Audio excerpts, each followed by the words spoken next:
Այսօր մեր դասը վերածվելու է մի յուրօրինակ հեռուստաշողուլի։ Ինչ է կատարվում Մանուկյանի հետ։ Տղան լրիվ ոնց որ այլմոլորակային լինի։ Լուրջ ես ասում։ Ես չեմ ասում, ամբողջ դպրոցն է ասում։ Երեխեք այսօր Մանուկյանը մի տեսակ շատ տարօրինակ չի։ Բայց ինքը միշտ էլ տարօրինակ է։ Ինքն իր հետ խոսում է, ինքն իրենից խռովում է, ինքն իրենից նեղանում է։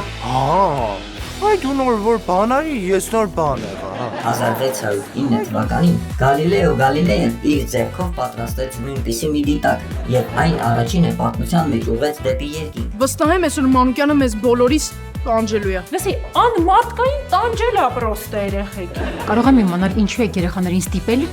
ավել վարություններ կատարեն։ Դու այ մոլորակային։ Այդ մասին չէի մտածել։ Ես գիտեմ Բոլոլայա լինելու ուահավոր կին։ Գիտունոիդ 2 երեքշաբթի օրը Armenia Premium-ի եթերում։ Միացիր մեզ, բաժանորդագրվիր մեր սոցիալական հարթակներին եւ ստացիր հնարավորություն առաջինը տեղեկանալու մեր նոր նախագծերի մասին։ Այլ կերպ ասած, բաժանորդագրվիր, ծանուցվիր եւ վայելիր լավագույնը։